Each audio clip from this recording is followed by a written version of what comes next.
What do I do, or what does the team do? The team, like, do you feel like a break, sort of, after so many games in so few days? From games, Yeah.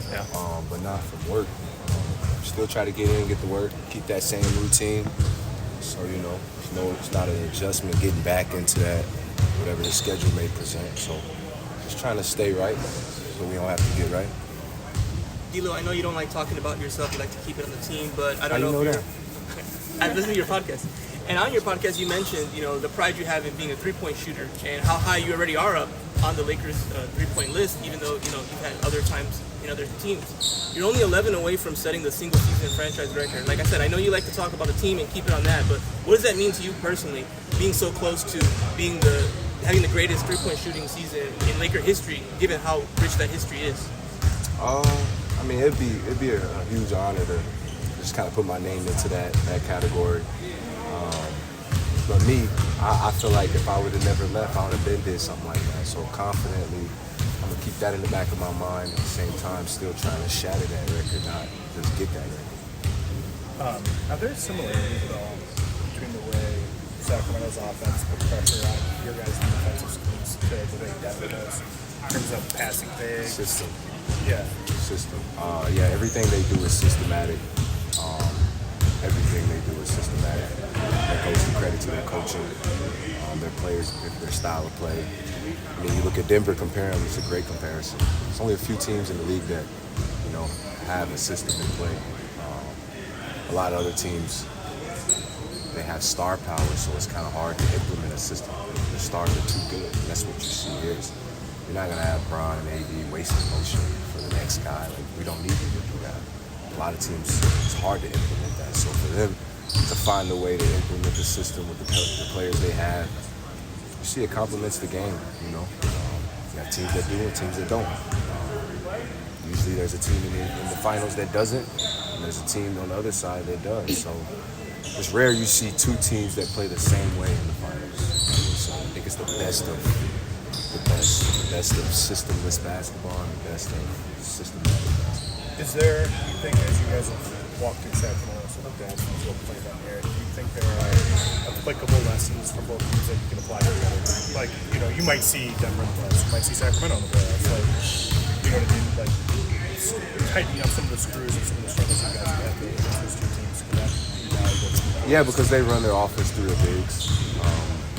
You take Sabonis off the floor, they're a different team. You take Jokic off the floor, they're a different team.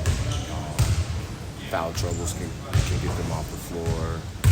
Just things like that I feel like you have to actually attack and play that team, those teams. They're so dominant. Like I said, their systems ran through their big, so it would help us to get our favor for sure. D'Lo, when you came to the Lakers last season, they started clicking. Do you feel like you guys have just now started clicking in the same way down the stretch run? I think this year injuries have kind of set us back from clicking sooner.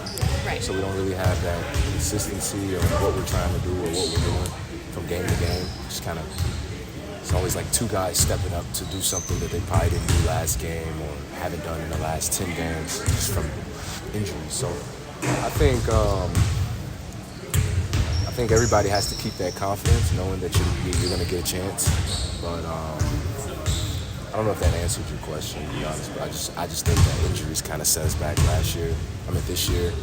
Last year we were fresh, change of group, kind of gave us just a new energy. So it's always good. Do you feel like you guys have reached a turning point, though? Was it like 5? I said 5, like 15 games left or something like that. I still think we can be better, to be honest. You could say that, but Vando's a huge piece to what we do. So figuring it out without him has been something that we've had success with. But long term, I think he's somebody that we know we'll be better with because we figure out ways to play off of how teams guard him, if that makes sense. Teams try to help off of him, and we find other nuances to keep him involved and keep him valuable on the floor offensively.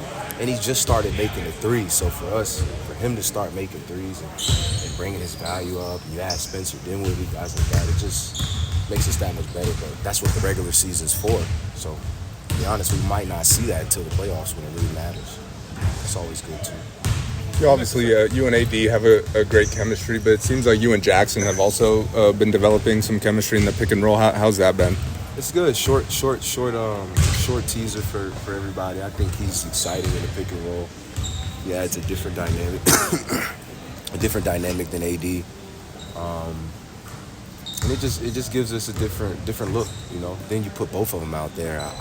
I always feel like I'm having a field day with just those two type of bigs, and they complement each other so well. So it's just exciting. I always appreciate a hard roller. AD's a little more dynamic, can do both, can do a lot of different things. But Jackson's more a limited roller that's to dominate that space too. So I always appreciate those. Going back to Sacramento, they run that Chicago zoom action, kind of more so like middle of the floor than the paint. What makes that so hard to defend? It's kind of going back to earlier, like running that Sabonis. Like, what makes that action? Is that fake flare top, the fake back screen pinning for the shooter? I mean, yeah, sometimes they get fake flares, but sometimes they just set the screen, fake regular pin down against Chicago, and then the guy then he'll come around, maybe pop it to the arc, maybe he'll just come drive into the paint. I think quick hitters like that are hard to guard when they're least expected. You know, and that goes back to continuity and system. Kind of came into the game with a game plan and see how teams are guarding it. And then you, as a coach, you recognize what can you do to kind of complement that or counter what they're doing.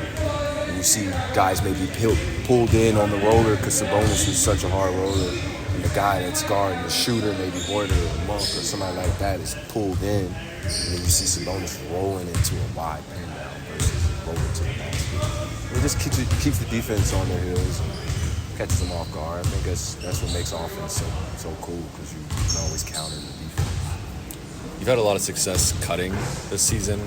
What are you looking for on those plays where you kind of sense like there's an opening here, and then you kind of come up to a guy, might touch them, kind of fake them out, and then go? That's just high IQ, man. That's why I watch film. Just being honest, that's why I watch film. I see those pockets that I can be unathletic and just be aggressive and dangerous at the same time. I know everybody's watching when Bron or AD gets the ball, so I try to find a way to just find a little seam and make something happen. Cool.